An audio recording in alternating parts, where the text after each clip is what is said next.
Happy Monday, everybody. Welcome ulit sa ating live interviews. Monday evening na naman. We're happy to have everybody here with us. Hello sa inyong lahat na nanonood. If you're watching this from the community or the page, of course, we invite you to share yung ating live interview to people that you know. So please go ahead and tag people sa community if you're watching there. If you're watching naman sa page natin, just go directly share the live video to anybody that you know on Facebook. We're also live on YouTube, of course. If you want to watch there, you can head over to our YouTube channel. Tapos, while you're there, subscribe na rin kayo. Hit the like nyo na rin yung ating video there and make sure to click the bell icon para ma-notify kayo. Good evening sa inyo lahat. If you guys want your comments to be featured dito, kasi nakikita ko marami na nagko-comment, no? In fact, we have quite a few viewers already. Kung gusto nyo ma-feature yung mga comments nyo sa live interview natin or sa live video, all you need to do is go to chat.restream.io/FB. Tapos, doon, you just allow restream.io to gain access to your account. Para pag nag-comment kayo, we'll be able to see yung comment niyo, yung live comment niyo dito sa video natin. Okay? Yan. Again, it's chat.restream.io/FB. Yan. O, si John Agustin Tan nandito. Tagging si Coach Sen. And of course, si Assistant Coach Daryl Dice daw. Shoutout po kay TL Lyzz, sabi ni Christine. Hello sa'yo, Grace. Hello kay Marilu. Kay, sino pa? Si AJ nandito. We've got si Baronessa. Ang ganda ng pangalan si may nagbabatian pa dito sa kabila sa page natin. Hello sa inyo. Guys, if you're watching from the page, let us know if you can hear us clear. Kung malinaw yung audio natin and yung video natin. We would love to hear. Anyway, so for tonight's interview, of course, we're going to be talking to another tribe member.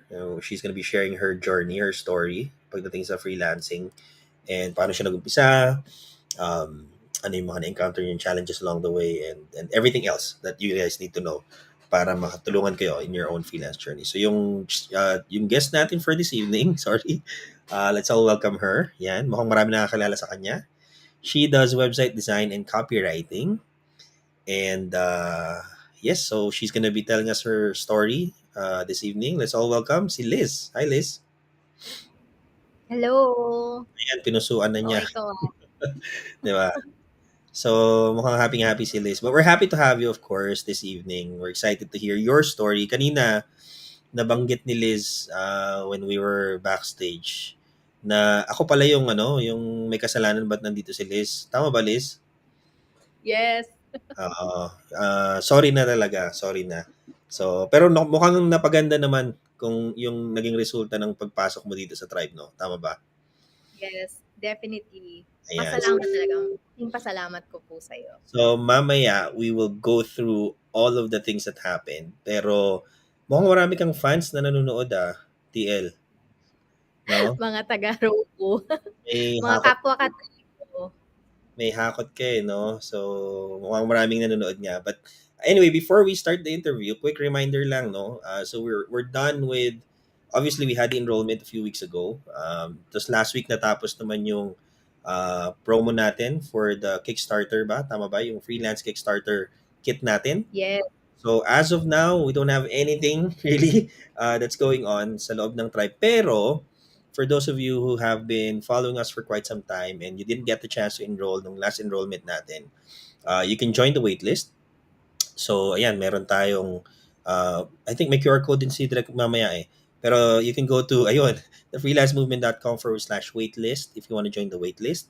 Again, malamang yan. Kasi we usually open the doors of the tribe twice a year. So, we opened parang early this year, tapos ito nga recently. So, most likely, kung hindi towards the end of the year, early next year yan. So, abangan nyo na lang. Again, join the waitlist. You can scan the code if you want to. Or you can go to thefreelancemovement.com/waitlist. Yan. Si Lyzz, hindi na mag-waitlist to. Kasi for life na ba ang pagstay sa tribe? Tama ba, Lyzz? Yes, awesome. Kaya Renew ka, join kayo guys sa waitlist. Ikaw ba nag-renew ka na? Uy, of course, kaka-renew ko lang. Okay, kita mo 'yon, 'di ba? So talagang magsi-stay na 'yan for good dito si ano, si Liz. So let's start. Let's start your story. Um 2011 was when you started freelancing, tama ba? Or parang online work basically. Is that right? Online. I Yeah. started working online since 2011. College pa ako that time. Okay. Huwag na tayong magbanggitan ng mga edad ha kasi Ah, off limits 'yon. Pero what okay. I'm interested in learning is before ka nag-online work noong 2011, what were you doing? I was a student, so I was in college that time when I entered yung work ko online. Medyo gumagawa ng something illegal. Mhm. Okay. Yeah, I was writing research papers dun sa mga classmates ko. So, Hindi naman ayun. illegal. Ano lang, medyo borderline unethical, sabay gano'n eh, 'no? Mm-mm. Oo, konti lang. Yes, So, yes, research but then, papers, 'yun ang racket mo nun? mhm, yan yung Nagpapatype racket ko ka? back when I was in college. Of course, Oh, maano 'to, madiskarte 'to si Liz, college pa lang. May I know kung anong tini-take up mo during college? business management. Business management. So, nagnenegosyo ka na, nagpa-practice ka na bilang isang negosyante habang nasa Yes, eskuwelahan pa lang, okey. So, what made you yes. decide to ano, what made you decide to try online work, during that time? Because I had a friend who was into website development, and he told me, did you know that you can earn like this much if you write, like, do technical writing for online, mga jobs? Mhm. So I said, okay, paano yan? So he told me to just go to onlinejobs.ph and find some jobs there, and then nakapasa naman ako. So that's how I kind of started getting into the world of digital marketing. Okay. So, Nag-start lang talaga ako. 2011, nasa anong year ng college ka no'n? I think I was in my third year. Third year, okay. So, coming from research paperwork na sabi mo nga, rumaraket-raket ka ng pakonti-konti, technical writing, okay? Nabanggit mo yung technical writing, eh. So, what sort of jobs did you get, during that time? Oh my gosh. Like, I didn't really go into technical writing, but I went into content writing. So before kasi guys, hindi pa uso yung Instagram, and merong YouTube but not so much as it is right now. So Mhm. it wasn't as laganap. So everything was SEO, blog writing. Okay. So doon ako unang pumasok. I was introduced to WordPress, and then my first employer told me, tapos grabe ang confident ko that time, 'di ba? Kasi I was writing, technical na mga thesis, Oo. ganyan. But then my first employer told me that I was the worst writer he ever hired. Imagine, ang sakit sa ego nun. Teka, worst writer in the context of kasi nga blog writing yung gagawin mo, hindi naman Yes. technical writing. Okay. Yes. But then, my background back in college, in elementary, in high school, it was all about journalism and editorial writing. So, yung mga nagsusulat ng parang creatively. And Right. so, that's not really required when you're writing blogs, content for blogs. It's more informational, right? Kapag nagsusulat ka for blogs. And so, you don't really use yung mga very flowery words. Right. But Oo. being someone who had no idea about what I was doing, ganun yung approach ko. So I was trying to write for like an expert when I was supposed to write for an everyday person. Right, okay. So that's why he told me that I was the worst writer he ever hired. And I spent most of my freelancing journey trying to prove him wrong. Oh, so pero tinuloy niyo pa rin na i-hire ka pa rin? Yes, he did. Kasi nabayaran niya na ako in advance. Okay. No choice na pala siya 'no? So he had no choice. Oo. Uh-huh. So he So was has it to tough do a back lot then? of selection. Oo, mahirap ba during those times na obviously sabi mo nga the whole internet, landscape was kind of different back then. Yun nga tama, Yes. more of mga vloggers, hindi vlog, bloggers talaga. You would create Bloggers. a Yes. site, usually a WordPress website, 'di ba? Tapos Mm-mm. you would This was write the era of blogs. Neil Patel. Oo, Yes. yun. So, how tough was it back then to get, gigs ika nga or yung mga projects? I would say not as tough as it is right now. Oh, I okay. would say, but the opportunities back then were more limited compared to right now na mas marami na talaga yung jobs. Before Mm, kasi, madali lang ako nakakakuha. Maybe because of my experience and my fluency in English. So, madali akong nakakapag-communicate. And so, I think yan lang talaga yung labanan back then eh. Is yung right. parang diskarte. Yes, diskarte. Tapos, not so much on my resume. So, Mhm, early on, I knew that it wasn't gonna be, my college credentials that's going to get me anywhere in life. I knew back then that it's going to be labanan ng skill. mhm. So, dun ako nag-focus. Ayun. Right, right. Galing, no? So, by the way, before we go on, if you guys are watching this, tapos interesado kayo and you have questions for Liz, tungkol sa journey niya, what she does right now, maybe we'll go into that a little later. Feel free to ask questions. Pwede kayo magtanong. Type it in the comments. Oy, may nagtanong kagad how to be a freelancer. Well, just watch this, Camille. This is exactly what you need to watch. Makakuha ka Oo. ng konting tips and yung journey ni Liz what might be able to help you. But yes, feel free to ask questions. We'll try to pick one or two. Basta yung may kinalaman kay Liz, ha? Yung wag naman, baka may magtanong kung may boyfriend si Liz, gano'n, ano. Wala nang gano'n. Ibang tanungan na yon. But anyway, so 2011 seems like ages ago, no? Parang ang tagal-tagal na. Oh, grabe naman. Hindi pa naman tayo ganun ka-dinosaur. Hindi, pagdating lang sa It freelancing feels kasi like nga yesterday. pagdating sa freelancing lang kasi kumbaga dati hindi naman talaga, wala naman talagang mga nag-online work talaga, bihirang-bihira, That's 'di ba? true. Oo. That's Um, true. in fact, ako naalala ko lang, sorry, masingit ko lang. I started online work in medyo matanda na kasi ako, 2007 yata, 2008.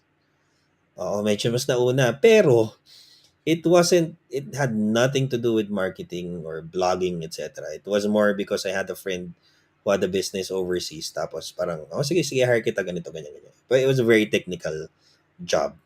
So, pero naalala ko ng mga panahon na yun, wala pang, wala pang cable internet, wala pang, ang tawag nito, wala pang fiber, wala pang ano, di ba? Anong internet ginagamit mo noon? I DSL think naman na, Wi-Fi. pero, Yes. DSL na pero mabagal pa. Yeah, medyo. Oo, kasi Not naalala not ko, even fiber. Hindi pa yun fiber. yeah, Yes, yeah, not definitely. Kasi nung time ko, sabi ko nga, I was using yung Smart Bro canopy nun eh. Yung, alam mo yung nilalagay sa bubong? Well, I was 300 staying pesos in a ata yun. hotel. Oh, social. When I was in college, I was staying in a hotel kasi dun yung dormitory ko, the hotel. Social naman Tapos yun. parang social yung mom ko, hindi ako. Siya yung Okay, sige. nagbayad eh. Hmm. Ayun. But so nakikigamit lang din ako sa wifi nila. So hindi talaga ganun ka fast. Buti na lang like most of the work was writing. So wala Mhm. talaga yung mga calls, Right, ganito. right, Yeah. right. Oo. So Okay lang very yan. ano naman siya. Hindi bandwidth intensive ika nga, no. Oy, teka, may mga nagtanong na rito pero mamaya ang haba ng tanong. Grabe, mamaya balikan natin ng konti to. Pero so Okay 2011, ba yan? oo, haba eh. Ah 2011, and that went on for how long? Yung ganong mga gigs mo?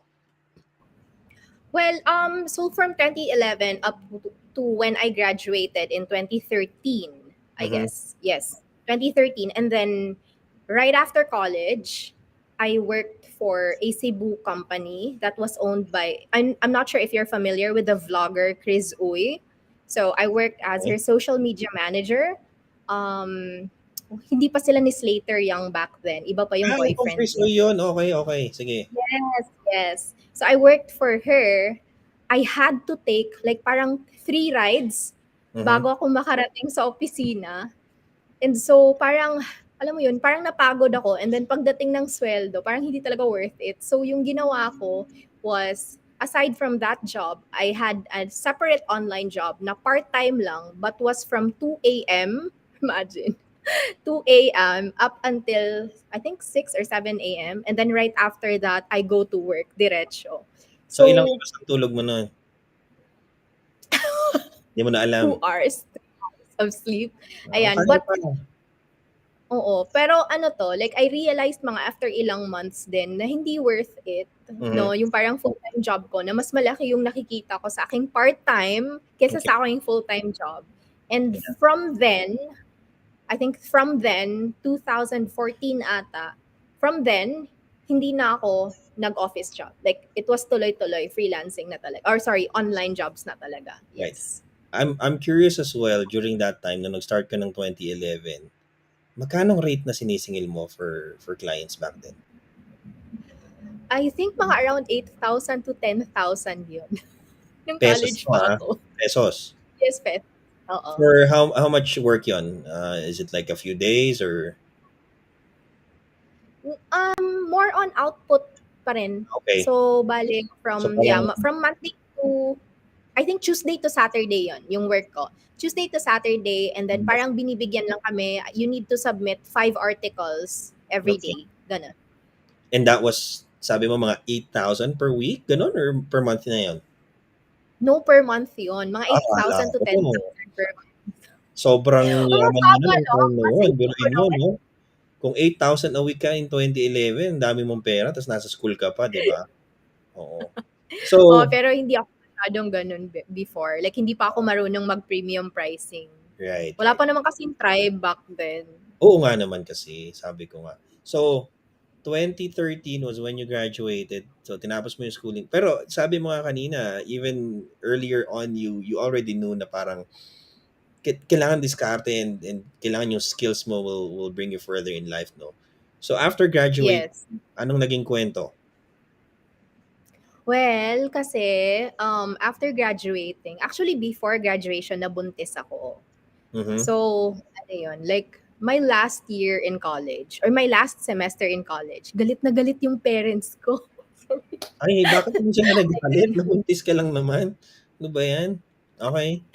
Hindi, kasi they had high expectations, ayan. So, I understand naman. Nagalit na galit talaga sila. So, I really had to work that time. Parang I wanted to prove to them na, okay, itong last semester ko, babayaran ko to para wala silang masabi. Kaya ganun Kailangan talaga. So, self-sustaining ka, oo. I really, I really relied a lot on my online jobs. Oo, ganun. So, And then talagang after then, tuloy-tuloy di ba, na after graduating, tuloy-tuloy online jobs yung yes, ginawa mo?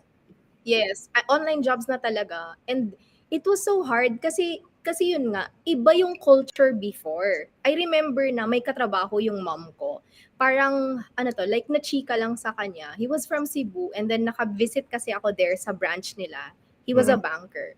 Parang sinabi talaga na parang he described the word excellence, and kind of like parang ako yung opposite of that, na parang nakaupo lang ako, like naka-pajamas, nagtatrabaho. So okay, that's not considered excellence in his in his world, in his era. But like that was yun yung natural na pananaw ng yun, that was my normal environment. Like, I received parang some kind of discrimination Mhm. from people who are working traditionally. Kasi Yeah. nga, andito lang ako sa bahay, Facebook, and sometimes it's so hard to gain respect for the type of work that we do. Kasi nga, parang they think na andyan ka lang naman sa bahay. Oo. So parang ba't ka magiging busy? So like they expect more contributions from you, like physically, in terms of like helping out with the house. Eh Mhm. medyo mahirap kasi siya, if especially kung yung work mo is parang 'di ba, kailangan talaga ng more mental yung mental capacity, na kailangan ng critical thinking. Oo. It's harder, like especially for me, kailangan kasi kapag nagwo-work ako, wala talagang distractions. Mhm. So ayun, parang there were a lot of parang relationship issues with me and the people surrounding me, just because of the job that I chose. Right. Kaya rin ako matagal nag-jump into freelancing talaga, na parang I'm gonna dedicate my parang full-time talaga na mag-freelancing na ako. Kasi Mhm. guys, iba yung online job sa freelancing ha. Kasi when you say online job, you're working for one employer. There's a bit of stability still there. But when you say freelancing, you're basically representing yourself. You're like the employer, or Mhm. like you're like the boss, and you're taking in clients. You're like a service provider. Ganyan. So sa'yo yung responsibility of trying to find multiple clients, and getting money on the bank. But matagal akong nakapag-hop on diyan, aside from I was the one working talaga sa family namin. um uh I had to support my kids, and Mhm. I was also I was also in law school. Ayan. Oh, So, so pasok ako ng law may school. Yes, post-grad ka pa pala, ah. yes, because alam mo yun, yung parang when I got pregnant, I think I felt like my dad was so disappointed. I felt like there was this gap between us. So I was trying to fill that gap by Mhm. going into law school because I felt like this would give us an opportunity to talk about something. Yes, So, oo. yun talaga. And then I feel like pinalaki talaga ako na parang you're gonna be a lawyer. Ganun talaga. Ever since I was in Ang elementary, parang family I niyo ba, had is your dad a lawyer as well or my lolo was the city prosecutor. mhm. So, parang sa akin, parang na-pass yung baton. Okay, you're Hmm, gonna be a lawyer. And in fact, it was his last words. So, nagigilty tuloy ako. It was my lolo's last words to me before he passed away. Na parang, yun na nga. na magiging lawyer Na ka. maging lawyer, yes. So, that's why I went into law school. And then, I was in my fourth year. Mhm. I was in my fourth year, and I guess my last semester when I decided to go freelance full time. 'Di Nice. ba? Ang funny, ayun. So, maraming disappointments. Right. Well, going back to what you said kanina, I think even until now medyo yun nga may konting stigma pa rin when it comes to people working at home or yung freelance, 'di ba? Na ito nga this is exactly why we have this mission sa freelance movement to raise the way Yes. people look at freelancers. Kasi nga parang yun nga tingin nila ay ang ginagawa masyado yun nasa bahay lang, hindi yan totoong trabaho kasi wala siyang Yes. opisina, walang alam mo And yun. there's no security daw. Walang Exactly, yung security. sinasabi nila 'no. Parang sasabihin nila, hindi ka ba maghanap na lang ng magandang trabaho instead na mag-aksaya ka ng oras diyan sa pinagagawa mo." So, yung mga gano'n, 'di ba? So, I think even now, even until now, people do experience the same, parang discrimination ng konti. Pero slowly, salamat sa pandemic, salamat sa pandemic, people are starting to Salamat talaga sa oo. pandemic. Ironically, it's what made people realize na parang Yes. possible naman pala yung ganong setup. Pwede naman pala siya. That's So, oo. So, that's true. It was may also konting a tulong blessing in tayo. disguise. Oo, may konting tulong tayo from the pandemic. But anyway, ang tagal nung gap from when you started and you decided to go full-time, sabi mo nga, nasa third year law school ka na. So, that was what? Mga 2015 na yon. No, fourth year. No, that was in 2020 2020. 2020 2020. na. Okay. Mm. Yes, oo. Tapos doon ka lang nag-decide na full-time na talaga 'to, I'm gonna be serious about this, ito na talaga yung magiging bread Yes, and butter mo. yes, because I got fired. Oh, yun, kuwento mo sa'min 'yan. I got fired. I was asking for a higher rate, Mhm, and they didn't agree with the asking rate na hinihingi ko.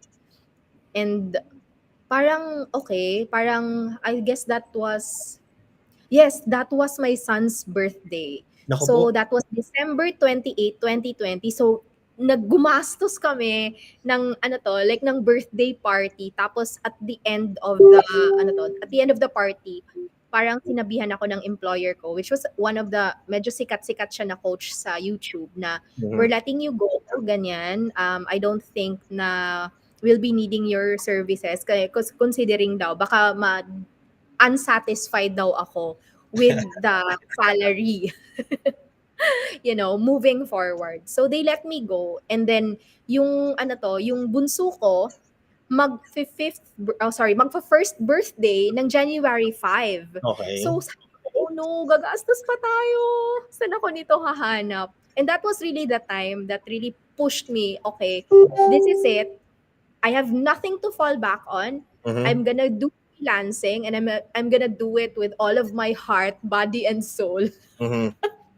So, talagang medyo Ganun. in your case, it was parang back against the wall, 'no?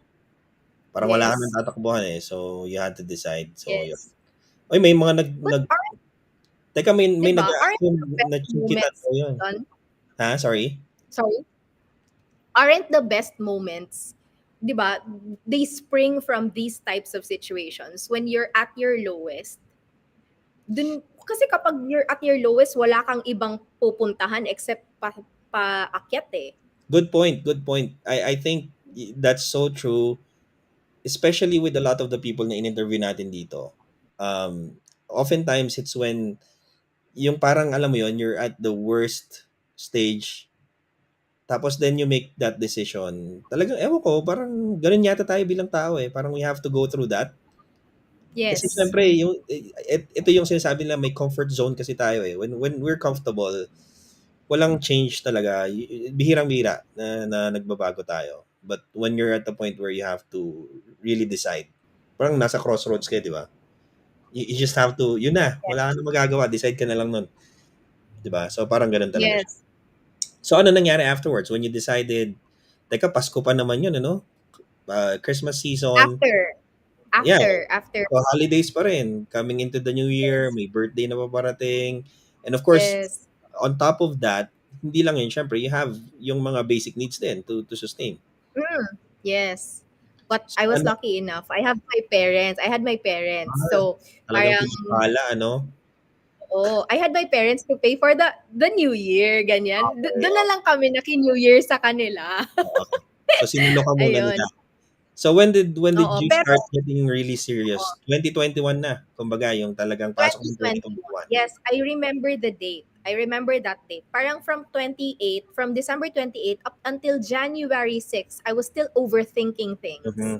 Alam mo yun, parang, okay, I'm gonna start pero I have no idea where to start. And this is coming from someone with lots of experience, with years of experience. I still had no idea where to start, Right, guys. right, right. So, hindi ko alam that tribe was existing at that time. Yun na nga, I was so behind. Ayan. But my friend told me about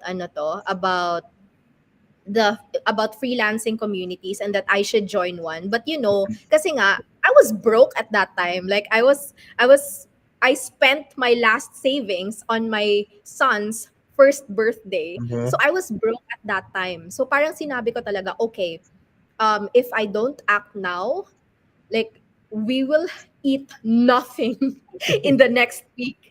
So what I did was I looked around into Facebook groups and I was just trying to replicate what everyone else is doing. So everyone was dropping links into this, okay, promote yourself, blah blah blah. And so I did that, and then I realized I had no link to drop. Mm-hmm. So I did what was the fastest that I could do at that time, like logically, and I created a Fiverr account. So dun lang talaga ako nag-start. I created a Fiverr account. I created like 3 gigs, I think. That was for Canva templates, a landing page design something, and I forgot the third one. I'm so sorry. Ayan. But I know I created 3 gigs and then I published them. And Mm-hmm. then I just dropped the link wherever, and using my experience in copywriting, syempre pinaganda ko lang yung I help statement ko. Oo. And I knew about choosing a niche. So if there's one thing that I knew about, doing freelance, I knew that it was important to choose a niche. So I was very specific. I knew that I wanted to target coaches early on. I knew that I wanted to target females early on. Because as you can see, I'm very pink. Ayan. So I know that I can connect with these people. Okay. So ganun yung ginawa ko. And then I was just doing that. I was engaging with these coaches. I was making chika about everything under the sun, about Korean novellas, like anything that could get me to attract as much coaches as possible into my network. That's what I did. And then, like, same day, I could remember, same day, January 7, like, what I earned in my previous na job that fired me, Mm-hmm. I earned in that same day. I Oh, earned in galing. that same day. Yes, the total. Imagine if I hadn't taken that risk, I hadn't taken that leap, I did not, parang give that same confidence in my actions, I would still be stuck in Mm-hmm. a job that I hate that pays me, a meager 20 to 40,000 every month, which isn't even enough to raise 3 kids, guys. Mm-hmm. Yeah. Ayun. Galing. So, And pero this was all, ano oh, this was all before joining the tribe pa. yes, this was before joining the tribe. So I was able to close these people. And then, Mm-hmm. like, di ba, nag-Fiverr lang ako. But because I shared the link via Facebook, right, I was able to communicate with them and discuss with them na kung pwede, doon na lang kami sa Facebook mag-transaction. Yeah. Mautak. Yung Kasi sa Fiverr pala, yes, kasi sa Fiverr, it takes ilang days before you can withdraw your money. Plus, they right. get a large cut, right? So, ayun, parang I just discussed with these people dun sa Facebook. And then I Mhm. saw somebody parang giving away templates. So sabi ko, maybe I should give away templates. Ah, So gumawa ako ng templates and I just said na okay, I think I just made the first two templates and then I tried it out. Sinabi ko lang na I have parang free business infographics, who wants them, like blah mhm. blah, comment if you want. And then parang I got like 100 comments at first. And so kasi parang ano to, like I only did two. So, yun na, parang okay, I feel like kulang yung dalawa. Yung Mhm. na-promise ko lima, gumawa ako ng three. So, ganyan ako until now. I don't really do a lead magnet, which I know is not going to work. I first test out the idea of the lead magnet. And Yeah. then if people do respond, tsaka ko na ginagawa yung lead magnet, yung landing page, etc. Mm. Nice, nice, Ayun. nice. So Galing. ganun yung approach ko. The problem was I know I had the skill. I know how to do marketing, but still I was living this parang alam mo, parang month after month na grind. Hindi ko siya ma-sustain and Mhm. hindi ko rin talaga like I wasn't sure how to price myself. Like Right. I was still stuck in that Filipino pricing mindset na third world country blah blah Mhm. blah ganon. Like I couldn't price myself like my projects anything beyond 500. I was scared.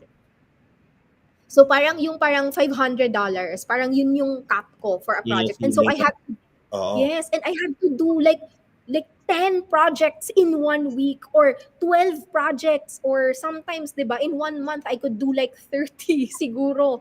And I had to because I was in Fiverr, yung sa Fiverr kasi 'di ba you have to submit in 3 days or like in 2 days ganyan. So I was really like burnt out. Ganun talaga. I was burnt out but pagdating ng pera, it was just, it was just enough. Mm. It was enough. Like we could live comfortably, but it was enough. And I was so tired. Right. I was so restless and then parang wala na talaga akong bakasyon. I thought na parang iniisip ko kasi, di ba kapag freelancing, there should be more freedom. Free nga eh. Mhm. Bakit parang naging free presyo? Freelancing to. Parang para tuloy na I was working more hours and I was even working Saturday and Sunday. And the first coach that I ever worked with, I actually met during my birthday. Ayun. I was working 5 a.m., 4 a.m., 5 a.m. during my birthday. Kasi I was so, yun na nga, I was so overworked. Yeah. Parang, yes, I was earning six figures, but am I really happy? I don't think so. And that was what Tribe, I think that was the biggest gift that Tribe gave me. So salamat sa pag-scam sa akin. So, punta tayo doon kasi obviously, yun nga, you tried everything that you could to earn what you needed, pero you were sacrificing a lot of your time. Pagpasok mo Yes. ng tribe, which was what, around, was it August 2021 or, Yes, 2021. okay.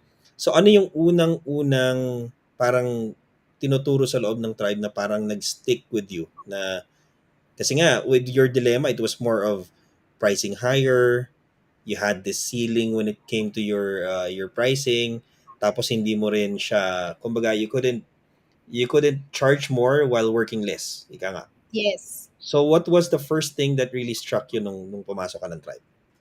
The idea of value-based pricing. Okay.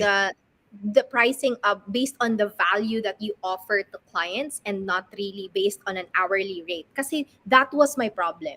I Mm-hmm. was still pricing people like I just parang estimate, okay, ito yung number of hours that I'm gonna be spending on this project.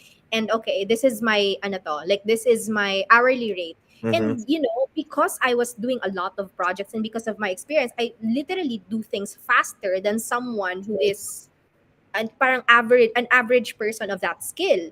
So it feels like I was being punished for being Fast, for being efficient. faster, for doing better, you Yes. So, know? So parang dun talaga like parang namulat talaga yung mata ko. Oo nga no, like why the heck am I doing this? Why am I not pricing? Like mhm, and then I kind of uncovered the reasons behind this. Maybe because it also had something to do that I was years of experience na ganito yung pricing ko. right, And right. nasanay ako that I have been dealing with clients who were lowballers. Like Yeah. I was dealing with clients who are in online jobs. And you know Mhm. naman, parang online jobs really promotes like competitive rates. Yeah. You know Competitive what? for them. It's funny that you mentioned that kasi nga ito yung isa sa mga pinaka, I think, unique, I would say, thing that the tribe teaches. Ironically, ironically, hindi lang naman tayo sa tribe ang nakakaalam nito, but a lot of people outside, especially Yes. entrepreneurs, yung mga tao na talagang gumagawa ng businesses. But when you mentioned na yung parang yun nga no, yung the idea of charging based on the value that you deliver rather than the number of hours that you work, uh, Yes. that's I think that's the one of the biggest keys in creating more wealth for people. Yes. Hindi kasi pag talagang you're exchanging time for money, medyo short-handed ka doon kasi konti lang naman oras natin, 4 hours lang, 'di ba? Mm, So, you're sacrificing time just to earn. yes. Mahirap talaga 'yon. Um, But there's a big difference, no? yeah. I've also joined like even international groups, Mhm, freelancing groups, and groups for design businesses. But the difference between Tribe and those other groups, so I've saved you money by joining those groups and telling you so that you don't have to join.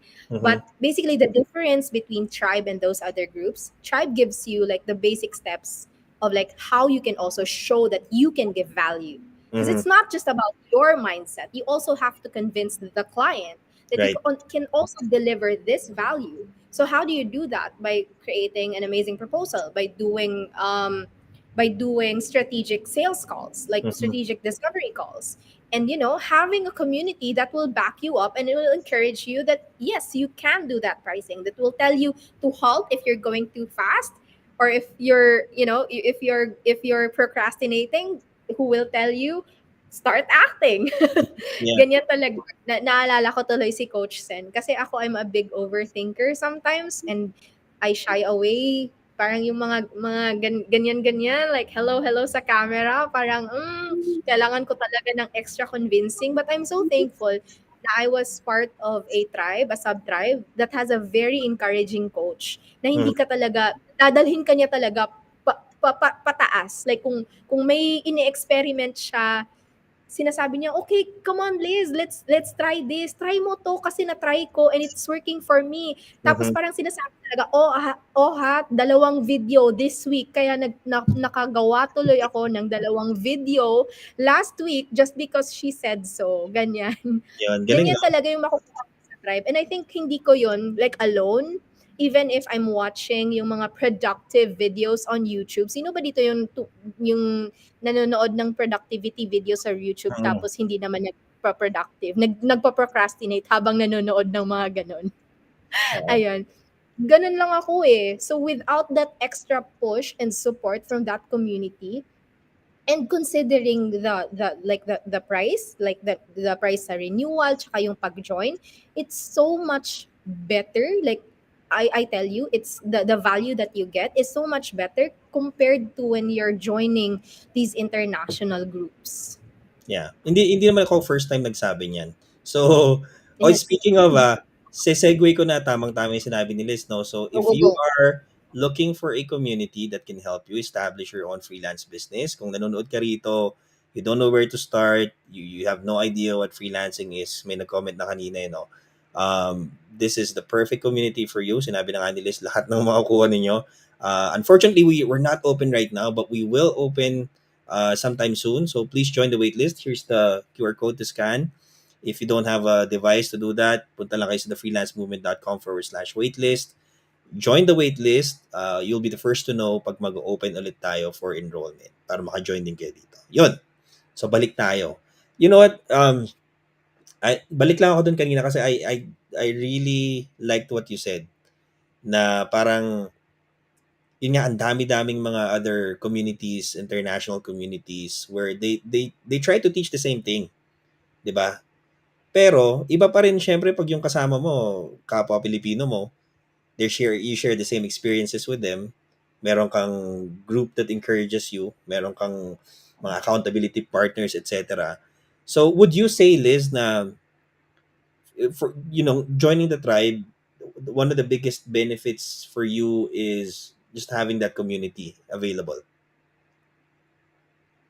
Yes, that was one of the biggest benefits. Plus yung resources, of course. Mm-hmm. Kasi back when I was working online, wala naman akong idea kung ano yung itsura ng isang magandang proposal.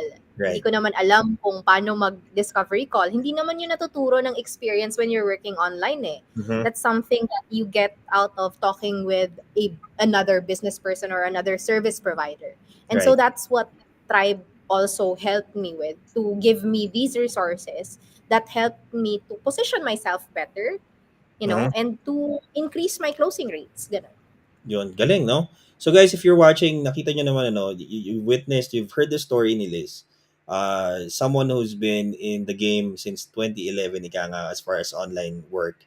Um, Hindi rin talaga, yun nga yung sinasabi natin, ano, experience, while it does help a little bit, it's not the end all be all of online work or freelancing. Hindi siya yung talagang, it's not what's gonna bring you up to where you want to be. It's all about learning certain principles. Actually, yung nagbibiroan nga tayo sa loob ng tribe lagi, di ba? Na ang tribe, hindi lang siya freelancing community, it's a business school. It's an entrepreneurship course, no? Kasi talagang business principles and ideas yung ituturo sa sa loob, anywhere from yun nga, choosing a market, crafting your offer, perfecting that offer, putting yourself out there, marketing your own services, closing deals, lahat na no? Pag minsan parang napapaisip na lang ako, parang may iba pa bang ituturo yung tribe? Parang tinuro na lahat eh. Parang Yes. wala ka ng reason to join other parang courses kasi nandito na lahat talaga. Not because we're here, not I'm not saying that because we're part of tribe, pero it's just witnessing what goes on inside. Talagang medyo unbelievable din talaga yung value na nakuha natin. But anyway, so ngayon, Liz, ngayon you're a business owner, a freelance business owner. Sabi mo nga, you've gotten over the hump of your charging woes, yung hourly rates hindi na siya applicable sa iyo ngayon. Anong itsura ng business ni Liz ngayon? Can you give us a little bit of glimpse kung how do you run your business, how many people you have in your team, what sort of clients you service, and more importantly, kung okay lang sa iyo, i-share mo naman sa amin how much you charge per client right now, or at least yung ballpark figure lang. Oh, grabe. Ayan. So, right now, I have a small team.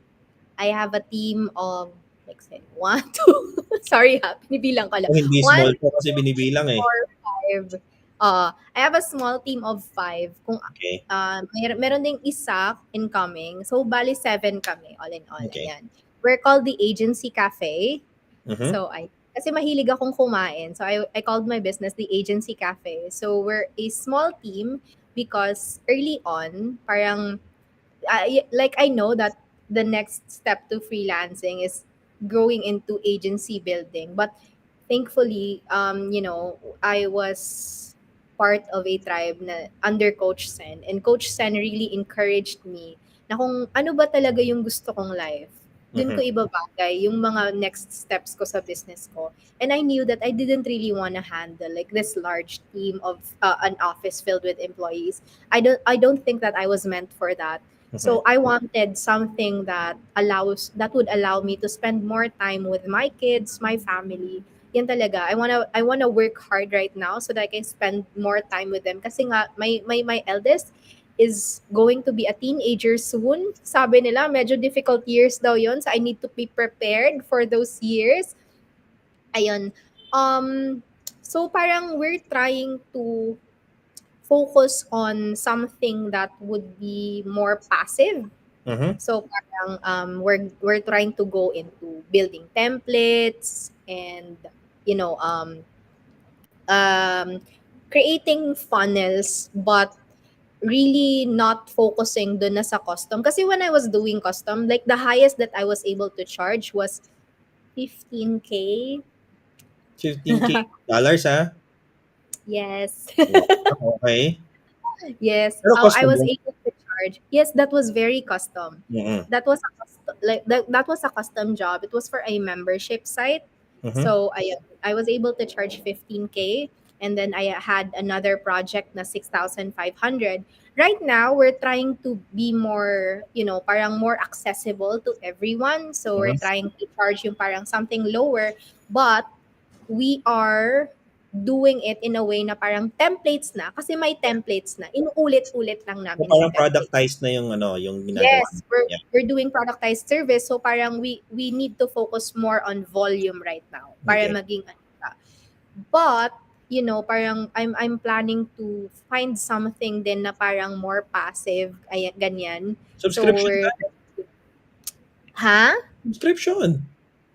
I will try. Ayan, ang dami ko Oo. pang need explore talaga. Actually, I'm so excited for this year and next year kasi marami kaming plans. Mhm, We're trying to do more templates, and we're trying to help other designers as well. We're trying to develop ako tsaka yung aking ka-fellow Breakfast Club members. We call ourselves the Breakfast Club because we're all mhm. night owls and we work from 11 p.m. up until breakfast. Okay. So, yung kasama ko doon are my friends from Tribo Roco. Ayan. Hello, Grace Mercado. Ayan, nagpapa-shoutout kasi sila. Sorry, Tito Ron.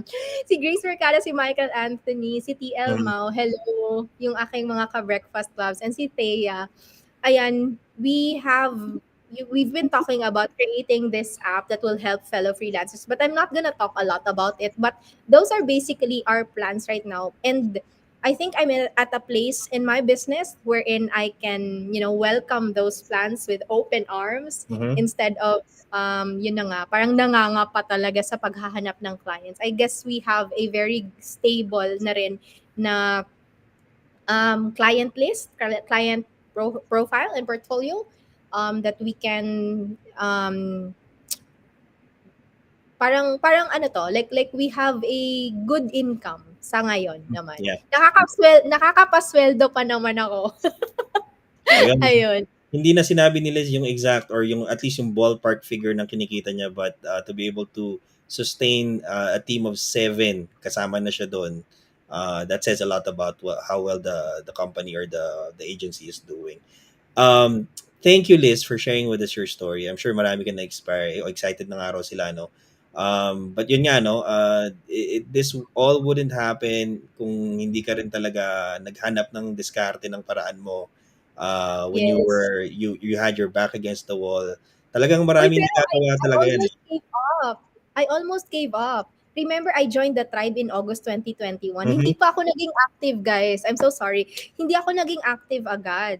Like, parang hindi ako nag-attend ng ACs. I was very inconsistent. Tapos parang, nung hindi na ako naka-attend ng AC for like 2 times or 3 times, I guess, na miss ko, parang feeling ko I was left out. So, hindi na ako nag-attend again. Nag-stop ako.